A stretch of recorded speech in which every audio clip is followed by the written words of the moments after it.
আপনি নাম লিখে দিন, নাম লিখে দিন ভাই। আরো করেন, আরো করেন, সই আরো করেন, আরো সই করেন, 100 প্লাস সই হবে। দেরি করেন, দেরি করেন।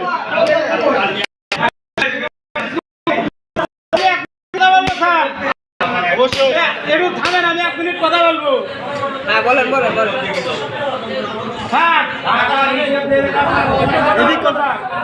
আপনারা একটু থামেন, আমি 1 মিনিট কথা বলবো।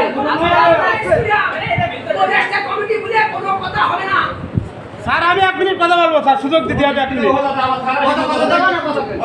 এটা হচ্ছে 5 তারিখের পরবর্তী সঙ্গে অনেকবার যোগাযোগ করা হয়েছে, গ্রামবাসী যোগাযোগ করেছে যে হয়ে গেছে দুর্নীতি, কিছু দেন, ন্যূনতম কিছু হিসাব গ্রামবাসীর সঙ্গে আপনি মিশে যান। যেহেতু আপনি গ্রামেরই প্রতিষ্ঠান, কিংবা পাশে আরো 2-4টে গ্রাম আছে, টোটাল সব গ্রাম মিলে এই প্রতিষ্ঠান, তাহলে আপনি সকলের কাছে কিছুটা হিসেব দিয়ে আপনি এখানে এই দায়টা এড়ান।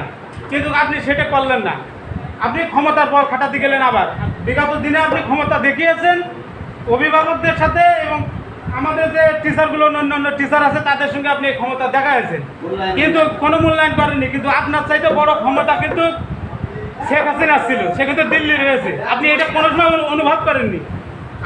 তো অনেক ক্ষমতা ছিল, কিন্তু আমাদের আনার মেয়ার তার কিন্তু গোষ্ঠ খুঁজে পাওয়া যায়নি, বিলিন্ডার হয়ে গেছে। তারপর আপনি এতগুলো দেখার পরও 5 তারিখ পরবর্তী কিভাবে আপনি ক্ষমতা দেখাই গেলেন, এই জিনিসটা তো আমাদের মাথায় ঢোকে না। আপনার পিছনে কে আছে, কি এমন শক্তি আছে আপনার পিছনে, এটা আপনাকে বলা লাগবে। পদত্যাগ করতে চাইলে পদত্যাগ করতে দেওয়া হবে না, আমরা পদত্যাগ করতে দেবো না, হিসাব দিতে হবে আমাদের আগে। বাকি আছে, হিসেবে পরে পদত্যাগ। 70 লক্ষ টাকার হিসাব দিতে হবে। এই স্কুলের ফান্ডের ব্যাপারটা পুরোটাই ক্লিয়ার করতে হবে। না না, কোনো কমিটি হবে না, সবই হবে, কিন্তু হিসাব দিয়ে তারপরে আপনার পদত্যাগ, তার আগে না। আপনি এখন পদত্যাগ করে চলে যাবেন, এই সম্পাদের হিসাবটা দেবে কিনা, প্রতিষ্ঠানটা আপনি ভঙ্গুর অবস্থায় ফেলে চলে যাবেন, এটা তো হবে না।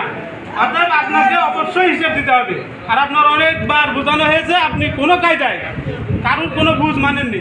আপনার পিছনে কে আছে আর কি শক্তি আছে বলতে হবে, আমাদের দেখা দরকার। আমরা গ্রামবাসী এবং এলাকাবাসী হিসেবে আমরা এটা দেখতে চাই।